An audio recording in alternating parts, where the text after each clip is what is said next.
백만장자 김도연은 서울 강남 한복판에 위치한 펜트하우스 거실에 홀로 앉아 있었습니다. 넓은 통유리창 너머로 보이는 도시의 불빛들이 마치 반짝이는 별처럼 빛나고 있었죠. 하지만 그 화려함이 그의 공허한 마음을 채워주진 못했습니다. 도연은 손에 들고 있던 위스키 잔을 테이블 위에 올려놓았습니다. 50에 가까운 나이였지만 그의 모습은 여전히 단단하고 세련되어 있었어요. 성공한 부동산 투자자로서 그가 이룬 재산은 대부분의 사람들이 평생 꿈꿀 수 없는 규모였습니다. 그러나 그 성공의 이면에는 깊은 상실이 자리하고 있었죠. 또 이러고 있네. 도연은 자조적인 웃음을 지으며 중얼거렸습니다. 그의 시선은 테이블 위에 놓인 액자로 향했어요. 은혜와 함께 찍은 마지막 사진이었습니다. 5해 전, 이혼하기 직전에 마지막으로 함께 갔던 제주도 여행에서의 한 장면이었죠. 도연은 손가락으로 액자의 유리를 쓸었습니다. 은혜의 미소는 여전히 그를 아프게 했어요. 당신 없이도 잘 살고 있다고 말하고 싶었는데 그는 한숨을 내쉬었습니다. 사실 그는 잘 살고 있지 않았어요. 화려한 파티, 고급 레스토랑, 비즈니스 미팅으로 가득 찬 일상 속에서도 그의 마음은 늘 외로웠습니다. 무엇을 더 얻어야 행복해질 수 있을지 그는 알 수 없었죠. 도연은 자리에서 일어나 냉장고를 열었습니다. 텅 빈 선반들이 그를 맞이했어요. 그는 종종 식사를 거르곤 했습니다. 오늘도 아침부터 아무것도 먹지 않았고 이제 저녁이 되었군요.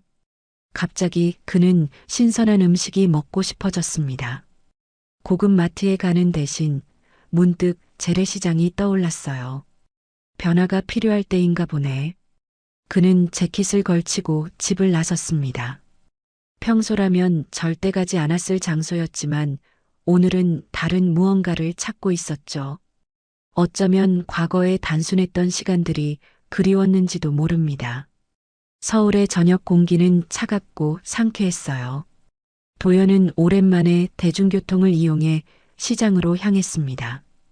지하철에서 내려 걷는 동안 그는 자신이 얼마나 오랫동안 이렇게 평범한 일상을 경험하지 않았는지 깨달았죠.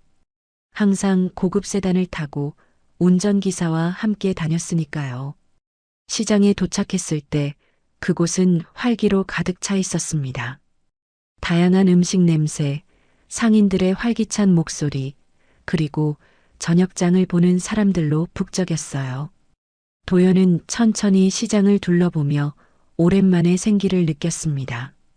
야채 가게들 사이를 지나던 그때 한 작은 가게가 그의 시선을 사로잡았습니다.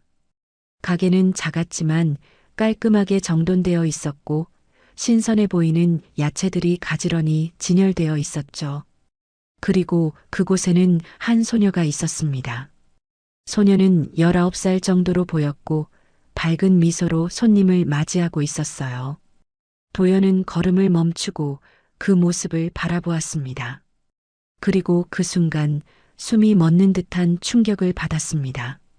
소녀의 눈매와 미소가 은혜와 놀라울 정도로 닮아 있었기 때문이었죠. 도연은 넋을 잃고 소녀를 바라보았습니다. 그녀의 얼굴 윤곽, 눈매, 특히 미소 짓는 모습은 은혜와 너무나 닮아 있었습니다. 마치 시간이 거꾸로 흐른 것 같은 착각이 들었죠. 도연은 자신도 모르게 그 가게 앞으로 발걸음을 옮겼습니다. 어서 오세요. 오늘 당근이 특히 싱싱해요. 소녀의 목소리는 밝고 활기찼습니다. 은혜의 목소리와는 달랐지만 그 순수함은 비슷했어요. 도연은 어색하게 미소 지었습니다. 오랜만에 이런 평범한 대화를 나누는 것이 낯설었죠. 네, 당근을 좀 살게요. 도연이 말했습니다. 소녀는 재빠르게 가장 싱싱해 보이는 당근을 골라 봉투에 담았어요. 처음 뵙는 분이네요. 이 시장에는 단골 손님들만 오시는 경우가 많거든요. 소녀가 친근하게 말을 걸었습니다. 손바닥이 거칠어 보이는 걸 보니 힘든 일을 많이 하는 것 같았어요. 네, 오늘 처음 왔습니다. 혹시 성함이? 도연은 조심스럽게 물었습니다. 최수연이라고 해요. 이 가게는 제가 혼자 운영하고 있어요. 수연은 당근을 담는 손을 멈추지 않으며 대답했어요. 도연은 그녀의 이름을 조용히 되뇌었습니다. 최수연. 은혜와는 전혀 다른 이름이었죠. 혼자서요? 많이 어려울 텐데. 도연이 말했습니다. 수연은 어깨를 으쓱했어요. 익숙해졌어요. 어릴 때부터 혼자 살아왔으니까요. 그녀의 말에 도연은 더 궁금해졌습니다. 가족이 없는 걸까요? 그는 더 묻고 싶었지만 첫 만남에 너무 깊은 질문은 부적절하다고 생각했습니다. 여기 당근이요. 2,000원입니다. 수연이 봉투를 건넸고 도연은 10,000원을 건넸어요. 거스름 돈을 받으며 그들의 손이 스쳤고 도연은 이상한 감정을 느꼈습니다. 마치 오래전부터 알고 있었던 사람 같은 친밀감이었죠. 다음에 또 오세요. 수연이 밝게 인사했습니다. 도연은 고개를 끄덕이며 천천히 그곳을 떠났어요. 하지만 그의 마음은 이미 그 자리에 남겨진 듯 했습니다. 집으로 돌아가는 길에도 수연의 얼굴이 머릿속에서 떠나지 않았어요. 은혜와의 닮은 점, 그리고 그녀가 홀로 살아왔다는 말이 계속 맴돌았습니다. 펜트하우스에 도착한 도연은 소파에 앉아 생각에 잠겼습니다. 이건 단순한 우연일까요? 아니면 무언가 더 큰 의미가 있는 걸까요? 도연은 은혜와 헤어진 후 그녀에 대한 소식을 듣지 못했었습니다. 그녀가 다시 결혼했는지 아이가 있는지도 모르는 상태였죠. 이건 미친 생각이야. 도연은 중얼거리며 자리에서 일어났습니다. 하지만 그의 호기심은 점점 커져갔어요. 그는 서랍에서 오래된 앨범을 꺼내 은혜의 사진들을 다시 살펴보았습니다. 그리고 수연의 얼굴을 떠올렸죠. 닮은 점은 분명했습니다. 특히 웃을 때 눈가에 생기는 주름의 모양까지도 비슷했어요. 도연은 결심했습니다. 내일 다시 그 시장에 가서 수연에 대해 더 알아보기로 말이죠. 이건 단순한 호기심을 넘어선 무언가가 있었습니다. 마치 오랫동안 찾고 있던 퍼즐의 조각을 발견한 것 같은 느낌이었죠. 그날 밤 도연은 오랜만에 은혜에 대한 꿈을 꾸었습니다. 꿈에서 은혜는 그에게 무언가를 보여주려 했지만 그가 다가갈수록 멀어져 갔어요. 그리고 꿈의 마지막에는 은혜 대신 수연이 서 있었습니다. 그녀는 도연을 향해 미소 짓고 있었죠. 도연은 식은땀을 흘리며 잠에서 깨어났습니다. 시계를 보니 새벽 3시였어요. 그는 침대에서 일어나 거실로 나왔습니다. 창밖으로 보이는 서울의 밤은 고요했지만 그의 마음은 소용돌이치고 있었죠. 내일 다시 가봐야겠어. 도연은 결심했습니다. 이 우연한 만남이 단순한 우연으로 끝날 것 같지 않았으니까요. 그는 은혜와의 과거, 그리고 수연이라는 수수께끼 같은 소녀를 통해 자신의 삶에 어떤 의미를 찾고 싶었습니다. 그것이 위로가 될지 아니면 또 다른 상처가 될지는 알 수 없었지만 도연은 그 답을 찾아야만 했습니다. 다음 날 아침 도연은 일찍 일어나 바로 사무실로 향했습니다. 그의 마음은 이미 수연에게 가 있었지만 먼저 처리해야 할 일이 있었죠. 그는 비서에게 중요한 회의를 모두 미루라고 지시했습니다. 김 실장, 개인적인 일이 있어서 오늘 스케줄을 조정해야겠소. 도연은 차분하게 말했지만 그의 눈빛은 평소와 달랐습니다. 비서는 의아한 표정을 지었지만 더 묻지 않고 고개를 끄덕였어요. 도연이 이렇게 갑자기 일정을 바꾸는 건 극히 드문 일이었으니까요. 사무실 문을 닫고 도연은 노트북을 열었습니다. 그는 자신이 아는 사설 탐정의 연락처를 찾았어요. 박 탐정은 도연이 부동산 거래에서 상대방의 배경을 조사할 때 종종 도움을 받았던 사람이었습니다. 박 탐정님, 개인적인 의뢰가 있어서 연락드립니다. 통화가 연결되자 도연은 바로 본론으로 들어갔어요. 그는 수연의 이름과 시장 위치를 알려주며 그녀의 배경을 조사해달라고 요청했습니다. 특히 그녀의 가족관계와 출신에 대해 자세히 알고 싶다고 말했죠. 최대한 빨리 알아봐 주세요. 비용은 상관없습니다. 도연의 목소리에서 급함이 느껴졌습니다. 이런 그의 모습은 비즈니스에서도 좀처럼 볼 수 없는 것이었죠. 통화를 마친 후 그는 잠시 생각에 잠겼습니다. 자신이 하는 행동이 지나친 것은 아닌지 의문이 들었어요. 하지만 그 호기심과 의문은 너무나 강했습니다. 오후가 되자 도연은 다시 시장으로 향했습니다. 이번엔 운전기사 없이 직접 차를 몰고 갔어요. 마음속으로는 수연에게 어떻게 말을 걸어야 할지 계속 생각했습니다. 너무 갑작스럽게 개인적인 질문을 하면 의심을 살 수도 있었죠. 시장에 도착해 수연의 가게로 향하는 동안 도연의 심장은 빠르게 뛰었습니다. 그리고 마침내 그 가게 앞에 섰을 때 수연은 여전히 그곳에서 활기차게 일하고 있었어요. 어제 오셨던 손님이네요. 다시 오셨군요. 수연이 밝게 인사했습니다. 도연은 어색한 미소를 지으며 고개를 끄덕였어요. 네, 어제 산 당근이 정말 맛있더라고요. 오늘은 다른 채소들도 좀 사고 싶어서요. 도연이 자연스럽게 대화를 이어갔습니다. 수연은 기쁜 표정으로 추천할 만한 채소들을 보여주기 시작했죠. 도연은 그녀의 이야기를 들으며 더 많은 정보를 얻고자 했습니다. 혼자서 이 가게를 운영하신다고 하셨죠? 정말 대단하네요. 가족들은 도와주시지 않나요? 도연이 조심스럽게 물었습니다. 수연의 표정이 순간 어두워졌다가 다시 밝아졌어요. 가족은 없어요. 고아원에서 자랐거든요. 18살 때 나와서 이곳에서 일하기 시작했어요. 그녀는 담담하게 말했습니다.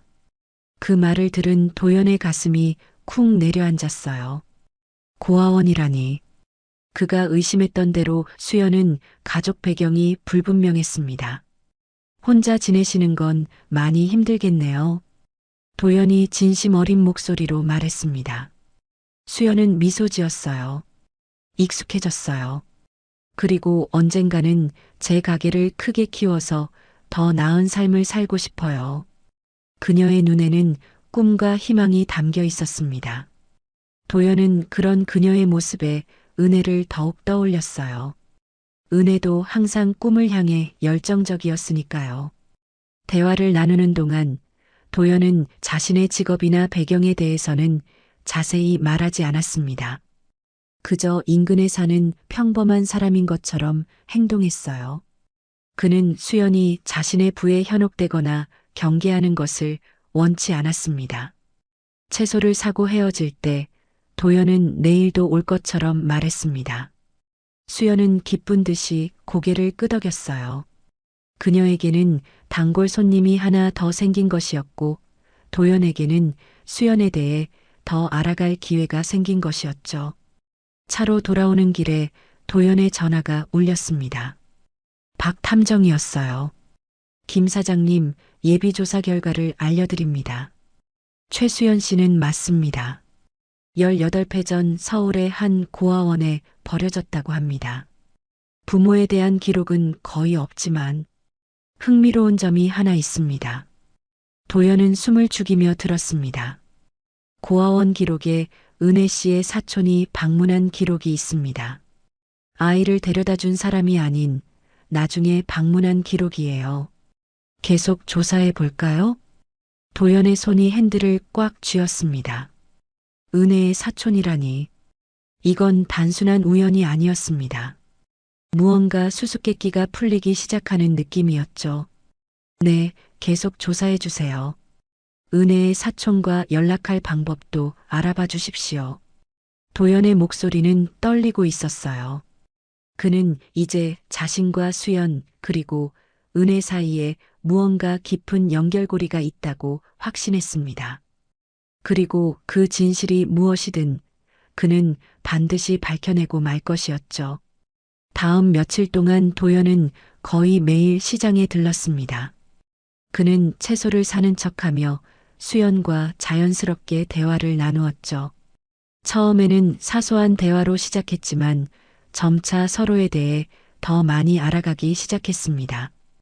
이 장갑이 좀 낡았네요. 어느 날 도연은 수연이 야채를 정리하면서 사용하는 장갑이 여러 곳이 해져 있는 것을 발견했습니다. 수연은 그저 웃으며 대수롭지 않게 넘겼어요. 괜찮아요. 아직 쓸만해요. 하지만 도연은 그날 집에 돌아가는 길에 좋은 작업용 장갑을 샀습니다. 다음 날 그는 수연에게 그 장갑을 건넸죠. 작은 선물입니다. 일하시는 걸 보니 필요해 보여서요. 수연은 처음에는 당황했지만 진심 어린 선물에 감사의 마음을 표현했어요. 정말 감사합니다. 이렇게 친절하게 대해주시는 분은 처음이에요. 그녀의 말에 도연은 묘한 감정을 느꼈습니다. 기쁨과 동시에 죄책감이었죠. 그는 여전히 수연에게 자신의 진짜 정체나 조사하고 있다는 사실을 말하지 않았으니까요. 한편 박 탐정의 조사는 계속되고 있었습니다. 도연은 매일 저녁 그의 보고를 받았어요. 수연의 고아원 기록은 매우 제한적이었습니다. 그녀는 생후 몇 개월 때 고아원에 맡겨졌고 그 이후로는 줄곧 그곳에서 자랐다고 했죠. 하지만 은혜의 사촌에 관한 정보는 더 발전이 있었습니다. 김 사장님, 은혜 씨의 사촌인 정미라 씨를 찾았습니다. 그녀는 현재 부산에 살고 있어요. 연락처도 확보했습니다. 도연은 망설였습니다. 정미라에게 직접 연락하는 것은 위험할 수 있었어요. 은혜에게 자신의 조사가 알려질 수도 있었으니까요. 하지만 진실을 알기 위해서는 감수해야 할 위험이었습니다. 전화번호를 알려주세요. 제가 직접 연락해 보겠습니다. 그날 저녁 도연은 몇 번이나 망설이다가 마침내 정미라에게 전화를 걸었습니다. 통화 내내 그의 심장은 빠르게 뛰었어요. 안녕하세요, 정미라 씨? 저는 김도연이라고 합니다. 은혜의 전 남편이에요. 전화기 너머로 잠시 침묵이 흘렀습니다. 그리고 이내 놀란 목소리가 들려왔죠. 도연 씨? 정말 오랜만이네요. 무슨 일이시죠? 도연은 깊게 숨을 들이마시고 조심스럽게 말을 이어갔습니다. 죄송합니다만 중요한 일이 있어서 연락드렸어요. 혹시 은혜가 예전에 임신한 적이 있나요? 또다시 침묵이 흘렀습니다. 이번에는 더 길었어요. 어떻게 그걸 아시는 거죠? 정미라의 목소리가 떨렸습니다. 도연의 가슴이 쿵 내려앉았어요. 그래서 사실이었군요. 우연히 알게 되었습니다. 제발 자세히 말씀해 주세요. 정미라는 한참을 망설이다가 말하기 시작했습니다. 은혜는 도연과 이혼하기 전 비밀리에 임신했었다고 합니다. 하지만 그녀는 도연에게 절대 말하지 않았고 임신 중에 사고로 아이를 잃었다고 가족들에게 말했다고 했어요. 하지만 정말로 아이를 잃은 건가요? 도연이 떨리는 목소리로 물었습니다. 정미라는 또다시 침묵했어요. 그건 은혜에게 직접 물어보셔야 할 것 같네요. 제가 더 말씀드리긴 어려워요. 통화가 끝난 후 도연은 소파에 무너지듯 앉았습니다. 그의 머릿속은 혼란스러웠어요. 은혜가 자신의 아이를 가졌었다니. 그리고 그 아이가 정말로 사망한 것인지 아니면 수연일 가능성이 있는 것인지. 도연은 머리를 손으로 감싸쥐었습니다. 다음 날 도연은 평소보다 일찍 시장에 도착했습니다. 수연은 이제 막 가게를 열고 있었어요. 그녀를 보는 순간 도연의 마음은 더욱 복잡해졌습니다. 만약 그녀가 정말 자신의 딸이라면 도연은 그 생각만으로도 가슴이 아팠습니다. 오늘은 일찍 오셨네요. 수연이 밝게 인사했습니다. 그녀는 도연이 준 장갑을 끼고 있었어요. 도연은 미소로 답하며 가게로 다가갔습니다. 네, 오늘은 좀 바빠서요. 근데 혹시 시간 되실 때 커피 한 잔 하실래요?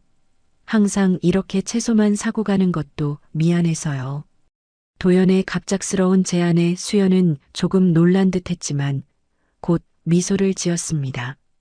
네, 좋아요. 오후에 잠시 시간이 날 것 같아요. 그날 오후 그들은 시장 근처의 작은 카페에서 만났습니다. 도연은 다른 때보다 더 진지한 표정이었고 수연은 그런 그의 모습에 조금 당황한 듯 했어요. 수연 씨, 실은 제가 당신에게 말씀드리지 않은 게 있어요.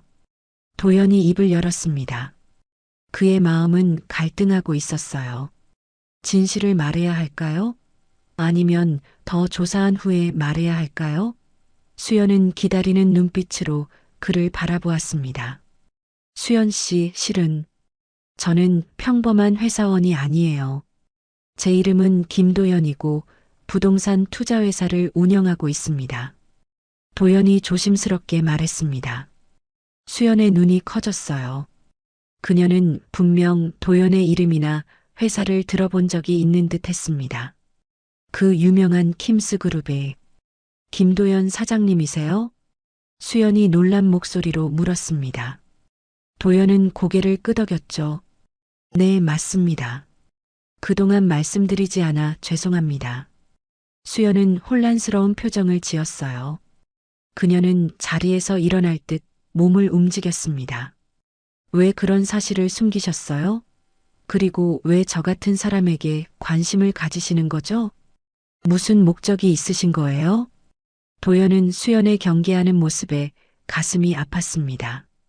그는 진실을 말하고 싶었지만 아직은 확실한 증거가 없었죠. 그저 의심과 추측뿐이었습니다. 제가 예전에 아는 사람을 떠올리게 해서요. 당신을 처음 봤을 때 제 전 아내와 닮아 보였어요.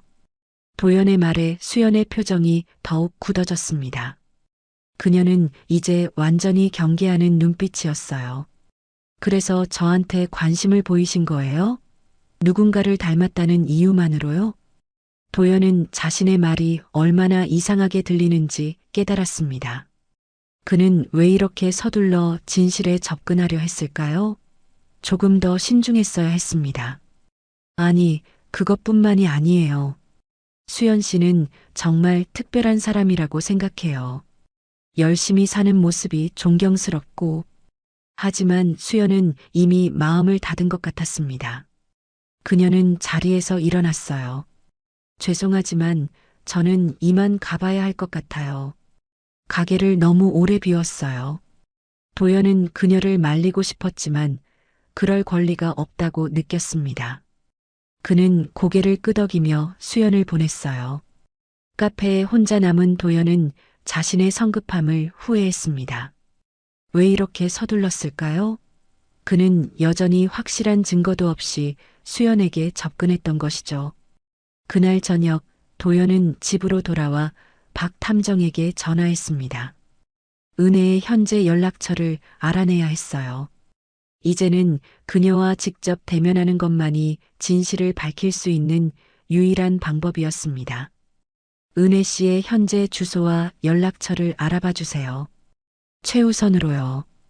도연이 결연한 목소리로 말했습니다. 그는 이제 주저할 시간이 없었어요. 수연이 자신을 피하기 시작한다면 영영 진실을 알 수 없을지도 모르니까요. 이틀 후 도연은 마침내 은혜의 주소를 받았습니다. 그녀는 서울 근교의 조용한 마을에 살고 있었어요. 도연은 즉시 차를 몰고 그곳으로 향했습니다. 그의 마음은 복잡했어요. 5해 만에 은혜를 다시 만나는 것이니까요. 은혜의 집은 작지만 아름다운 정원이 있는 단독주택이었습니다. 도연은 차에서 내려 천천히 현관으로 걸어갔어요. 문을 두드리기 전 그는 잠시 숨을 고르고 마음을 가다듬었습니다. 누구세요? 문이 열리고 은혜가 나타났습니다. 그녀는 도연을 보자마자 얼굴이 창백해졌어요. 여전히 아름다웠지만 세월의 흔적이 그녀의 얼굴에도 남아 있었습니다. 도연 씨? 은혜의 목소리가 떨렸습니다. 도연은 억지로 미소를 지으며 고개를 끄덕였어요. 오랜만이에요, 은혜 씨. 은혜는 잠시 망설이다가 도연을 집 안으로 초대했습니다. 그들은 거실에 앉았고 무거운 침묵이 흘렀어요.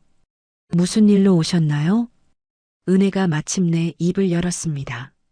도연은 곧바로 본론으로 들어갔어요. 최수연이라는 소녀에 대해 알고 싶어서요. 은혜의 얼굴에서 모든 혈색이 사라졌습니다. 그녀는 떨리는 손으로 테이블을 꽉 잡았어요. 어떻게 그 아이를 알게 됐죠? 도연은 은혜의 반응을 보며 자신의 의심이 사실임을 확신했습니다. 은혜는 수연을 알고 있었고 그것도 아주 잘 알고 있는 것 같았어요. 우연히 만났어요. 그리고 그녀가 당신을 닮았다는 걸 알게 됐죠. 미라에게도 이야기를 들었고요.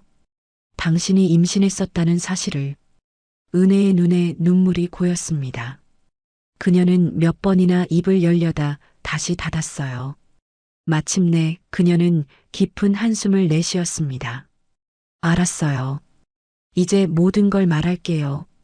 하지만 약속해 주세요. 수연에게 절대 말하지 않겠다고요. 도연은 천천히 고개를 끄덕였습니다. 그는 은혜의 이야기를 들을 준비가 되어 있었어요. 은혜는 떨리는 목소리로 말하기 시작했습니다. 네, 수연은 제 딸이에요. 하지만 당신의 아이는 아니에요. 도연은 충격에 휩싸였습니다. 그는 수연이 자신의 딸일 거라고 거의 확신했었는데 은혜의 말은 전혀 예상치 못한 것이었죠. 무슨 말이에요? 도연이 당황한 목소리로 물었습니다. 은혜는 고개를 숙이고 계속해서 이야기했어요. 우리가 결혼 생활에 어려움을 겪고 있을 때 잠시 다른 사람을 만났어요. 그때 임신을 했죠. 하지만 그 사람과도 오래가지 못했고 결국 혼자 아이를 낳아야 했어요. 당시 저는 경제적으로 너무 어려웠고 아이를 키울 여건이 안 됐어요. 은혜의 목소리는 슬픔으로 가득했습니다. 도연은 놀라움을 감추지 못했어요.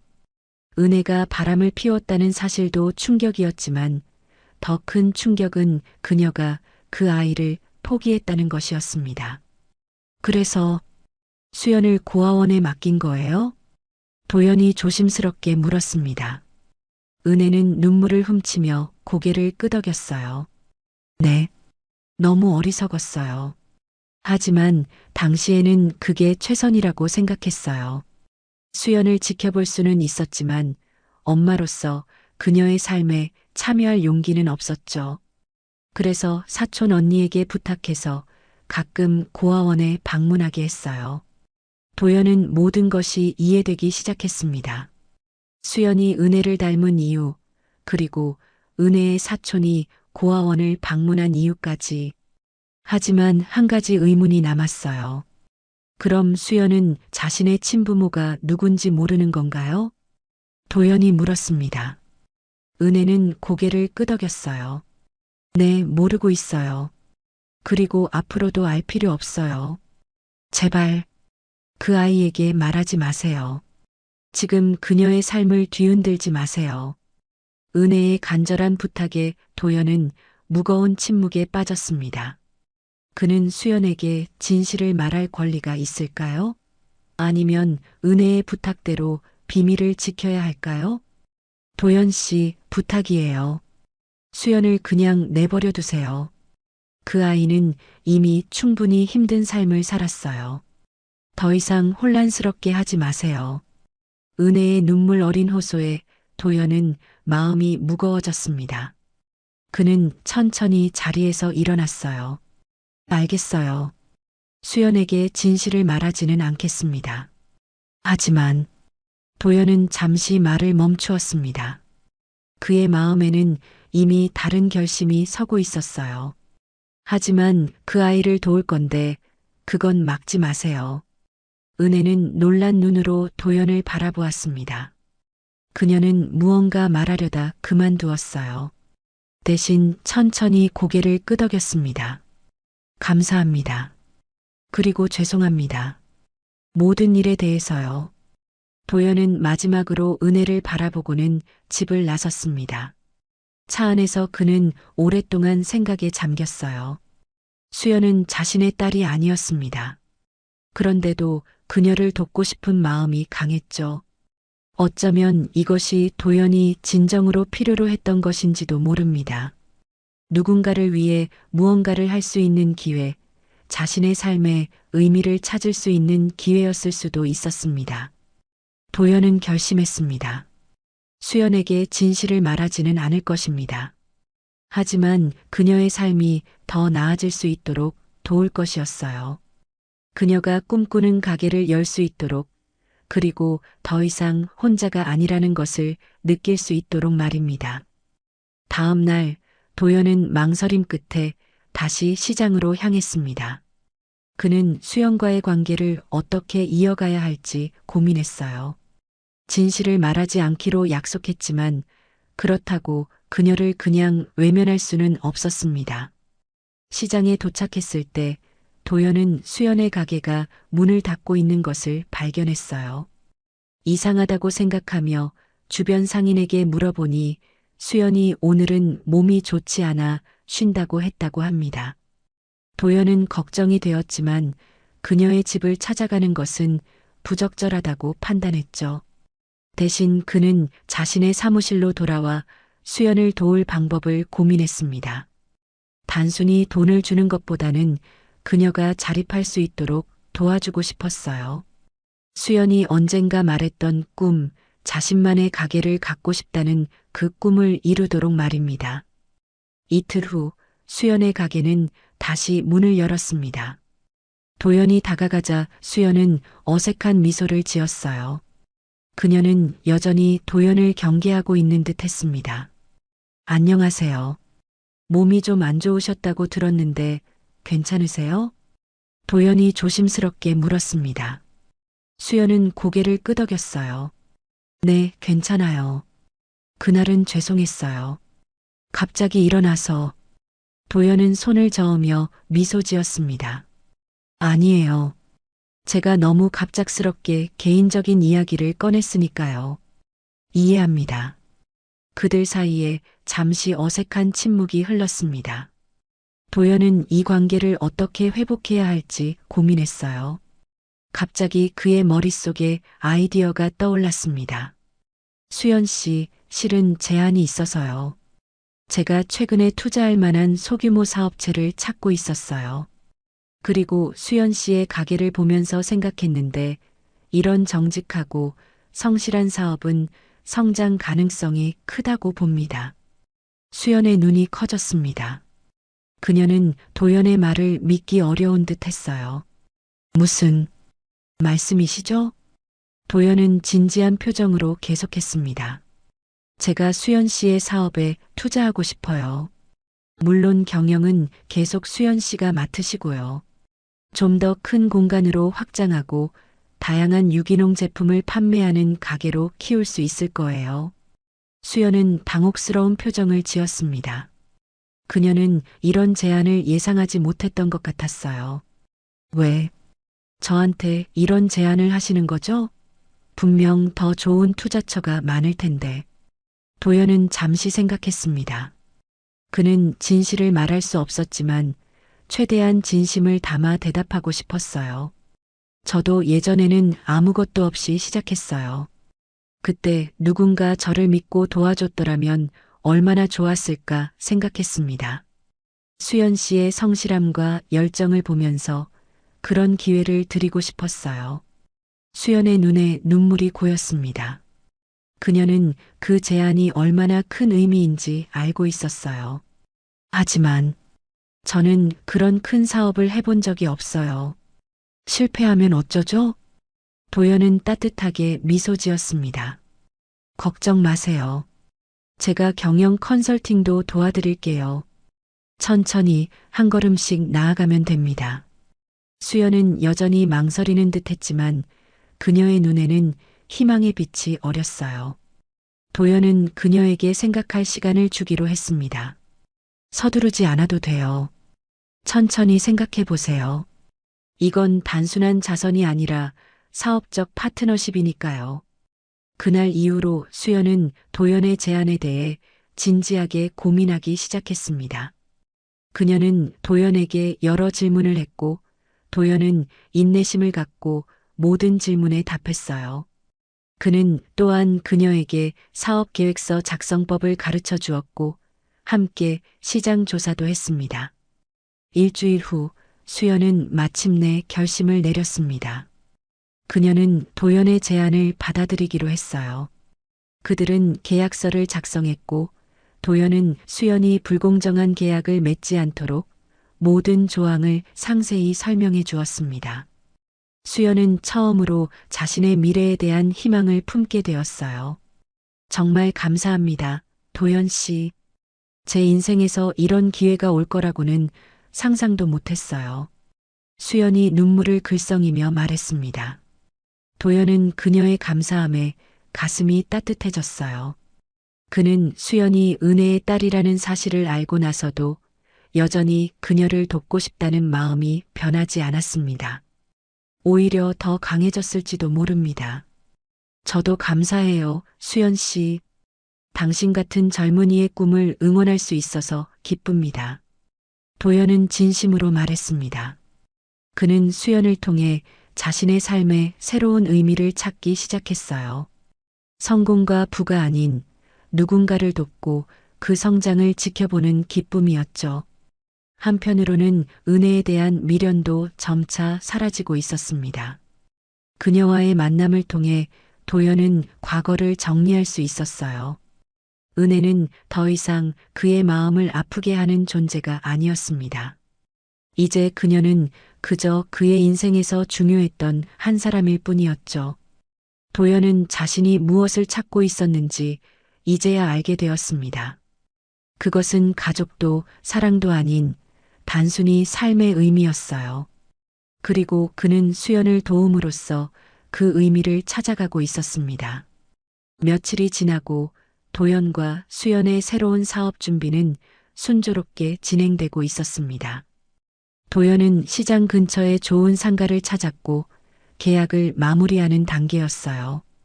건물은 1층에 넓은 매장 공간이 있었고 2층에는 작은 사무실도 갖추고 있었습니다. 도연은 이곳이 수연의 꿈을 실현하기에 완벽한 공간이라고 생각했죠. 어떻게 생각해요? 이 공간이면 유기농 채소뿐만 아니라 과일, 곡물, 그리고 직접 만든 반찬까지 판매할 수 있을 것 같아요. 도연이 공간을 둘러보며 말했습니다.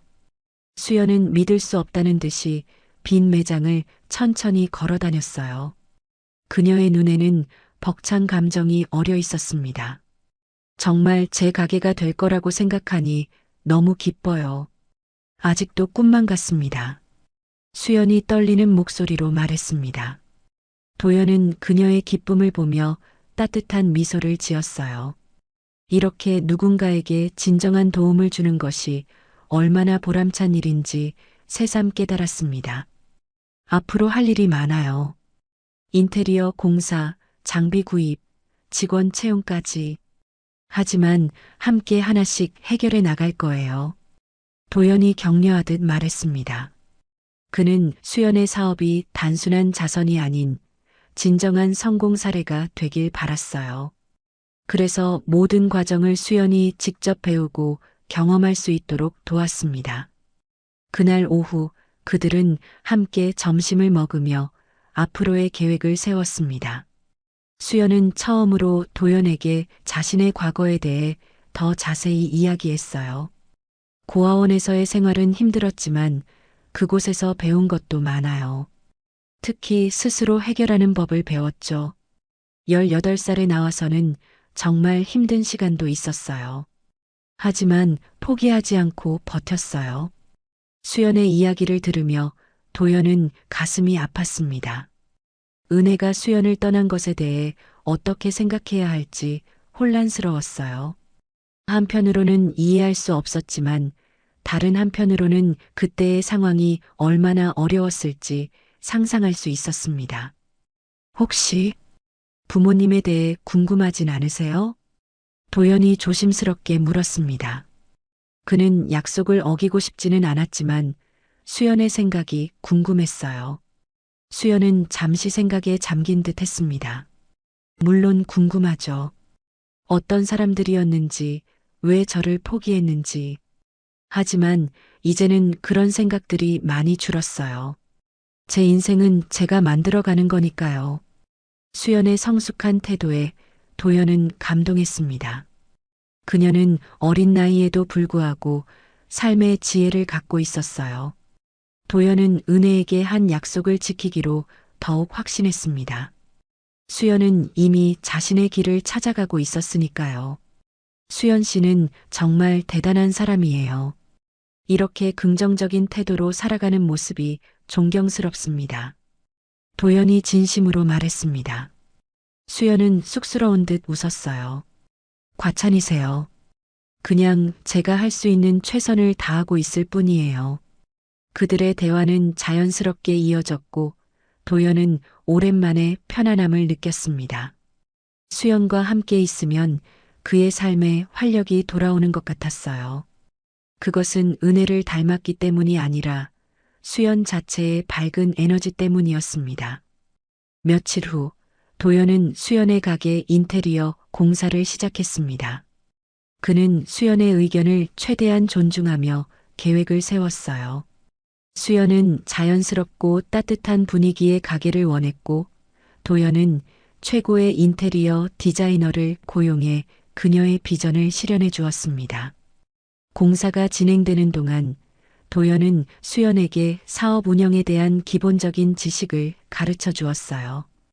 회계, 마케팅, 직원 관리 등 그녀가 알아야 할 모든 것들을 차근차근 설명해 주었습니다. 수연은 빠른 학습 능력을 보였고 열정적으로 모든 것을 흡수했어요. 이렇게 많은 것을 배우게 될 줄 몰랐어요. 정말 감사합니다, 도연 씨. 수연이 진심 어린 목소리로 말했습니다. 도연은 그저 미소로 답했어요. 그는 수연을 돕는 과정에서 자신도 변화하고 있음을 느꼈습니다. 과거에는 사업의 성공과 이익만을 추구했지만 이제는 다른 사람의 성장을 돕는 것에서 더 큰 만족감을 얻고 있었죠. 한편 은혜는 도연의 연락을 받았습니다. 도연은 그녀에게 수연의 사업을 도와주고 있다는 사실을 알렸어요. 은혜는 처음에는 걱정했지만 도연이 약속을 지키고 있다는 것을 알고 안심했습니다. 그 아이가 잘 되길 바라요. 도연 씨가 도와주셔서 정말 감사합니다. 은혜의 메시지를 받은 도연은 복잡한 감정을 느꼈습니다. 그는 이제 은혜에 대한 미련은 없었지만 그녀와 수연 사이의 관계가 아쉬웠어요. 언젠가 그들이 서로를 알게 될 날이 올까요? 그것은 도연이 결정할 문제가 아니었습니다. 그는 그저 수연이 행복하길 바랄 뿐이었죠. 가게 공사가 거의 마무리되어 갈 즈음 도연은 수연에게 중요한 제안을 했습니다. 수연 씨, 이제 곧 가게가 문을 열게 될 텐데 혼자서 모든 일을 하기는 어려울 거예요. 직원을 고용하는 것이 어떨까요? 수연은 도연의 제안에 고개를 끄덕였습니다. 가게가 커지면서 혼자 감당하기는 어려울 테니까요. 네, 좋은 생각 같아요. 하지만 어떤 사람을 뽑아야 할지 잘 모르겠어요. 도연은 미소를 지으며 제안했습니다. 고아원 출신 청년들을 채용하는 건 어떨까요? 수연 씨처럼 어려운 환경에서 자란 사람들에게 기회를 주는 거죠. 그 말에 수연의 눈이 반짝였습니다. 그녀는 자신의 경험을 누구보다 잘 알았으니까요. 정말 좋은 생각이에요. 제가 직접 고아원에 연락해 볼게요. 그렇게 수연은 자신이 자랐던 고아원에 연락했고 곧 3명의 청년들을 면접 보기로 했습니다. 도연은 면접 과정에서 조언만 할 뿐 최종 결정은 수연에게 맡겼어요. 결국 수연은 21살 여자 1명과 20살 남자 1명, 총 2명을 채용했습니다. 민지와 준호는 정말 열정적인 친구들이에요. 저와 비슷한 환경에서 자랐지만 밝고 긍정적인 모습이 좋았어요. 수연이 기쁜 표정으로 말했습니다. 도연은 그녀의 결정을 지지했어요. 수연은 이미 리더십을 보여주고 있었습니다. 마침내 개업날이 다가왔습니다. 가게는 수연인의 유기농 마켓이라는 이름으로 문을 열었어요. 도연은 오픈 행사를 위해 여러 가지를 준비했지만 너무 화려하게 하지는 않았습니다. 수연이 부담스러워할 수 있기 때문이었죠. 오픈 당일 시장의 상인들과 주변 주민들이 모두 축하해 주러 왔습니다. 수연은 긴장한 모습이었지만 자신감 있게 손님들을 맞이했어요. 도연은 조금 떨어진 곳에서 그녀를 지켜보았습니다. 도연 씨, 이리 와요. 같이 사진 찍어요. 수연이 도연을 불렀습니다. 그는 수연 옆으로 가서 함께 사진을 찍었어요. 그들의 모습은 마치 오랫동안 알고 지낸 가족 같았습니다. 도연은 그 순간 이상한 감정을 느꼈어요. 이것이 바로 그가 그토록 찾아 헤매던 것인지도 모른다는 생각이 들었습니다. 가족, 소속감, 누군가를 돕는 기쁨. 그의 성공과 부는 이런 따뜻함을 결코 가져다 주지 않았으니까요. 개업 이후 몇 주간 수연인의 유기농 마켓은 예상보다 더 큰 성공을 거두었습니다.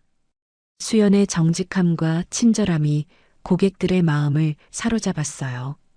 도연은 종종 가게에 들러 수연과 이야기를 나누었고 그들의 관계는 점점 더 깊어졌습니다. 어느 날 저녁 도연은 수연을 저녁 식사에 초대했습니다. 그는 은혜에게 한 약속을 지키면서도 수연과의 관계를 어떻게 정의해야 할지 고민했어요. 그들은 이제 단순한 사업 파트너 이상이었습니다. 마치 오랜 친구나 가족 같은 유대감이 형성되어 있었죠. 고급 레스토랑에서의 식사 중 도연은 마침내 용기를 내어 말했습니다. 수연 씨, 당신을 만난 건 정말 행운이었어요. 사실 처음에는 당신이 제 전 아내와 닮았다는 이유로 다가갔지만 이제는 그런 이유가 아니에요. 당신이라는 사람 자체가 제 삶에 큰 의미를 가져다 주었어요. 수연은 놀란 표정으로 도연을 바라보았습니다. 저도 도연 씨를 만나서 정말 다행이에요. 도연 씨가 아니었다면 저는 여전히 작은 가게에서 하루하루 살아가고 있었을 거예요. 제 인생을 바꿔주셔서 감사해요. 도연은 깊은 숨을 들이마셨습니다. 그는 수연에게 어떤 관계를 제안해야 할지 고민했어요. 연인? 가족? 50에 가까운 그와 19살 소녀 사이에 어떤 관계가 가능할까요? 수연 씨, 제가 당신의 멘토가 되어도 될까요? 사업적으로도 또 인생의 선배로서도 항상 당신 곁에서 도움을 주고 싶어요. 도연은 마침내 말했습니다. 그것은 수연에 대한 그의 진심이었어요. 그는 수연을 딸처럼 또는 가족처럼 생각하게 되었지만 그런 관계를 직접적으로 요구할 수는 없었습니다. 대신 그는 멘토라는 이름으로 그녀 곁에 있기를 원했죠. 수연의 눈에 눈물이 고였습니다. 그녀는 고개를 끄덕였어요. 네, 정말 감사합니다. 저에게는 항상 의지할 수 있는 사람이 필요했어요. 도연 씨가 그 역할을 해주신다면 정말 행복할 것 같아요. 그 순간 도연의 마음은 평화로움으로 가득 찼습니다. 그는 오랫동안 찾아 헤매던 삶의 의미를 마침내 발견한 것 같았어요. 그것은 바로 누군가에게 진정한 도움을 주고 그 사람의 성장을 지켜보는 기쁨이었습니다. 몇 개월 후 수연인의 유기농 마켓은 지역에서 가장 인기 있는 가게 중 하나가 되었습니다. 수연은 이제 자신감 넘치는 사업가로 성장했고 자신과 비슷한 배경을 가진 청년들을 더 많이 고용했어요. 그녀의 가게는 단순한 사업을 넘어 사회적 기업으로 발전하고 있었습니다. 도연은 종종 가게에 들러 수연을 돕고 함께 식사를 하며 그녀의 이야기를 들었습니다. 그는 이제 과거의 상처에서 완전히 벗어나 새로운 삶을 시작하고 있었어요. 은혜에 대한 미련도 외로움도 모두 사라졌습니다. 대신 그의 마음은 수연과 함께하는 평화로운 시간으로 채워졌죠. 어느 날 도연은 은혜에게 짧은 편지를 보냈습니다. 그는 그녀에게 수연이 잘 지내고 있다는 소식과 함께 자신이 이제 진정한 행복을 찾았다는 것을 알렸어요. 편지의 마지막에 그는 이렇게 적었습니다. 당신과 수연을 만난 것은 내 인생의 축복이었습니다. 이제 나는 알아요. 진정한 부는 돈이나 성공이 아니라 누군가의 삶에 의미 있는 변화를 가져다 주는 것이라는 걸. 햇살이 가득한 어느 아침, 도연은 수연의 가게를 찾았습니다.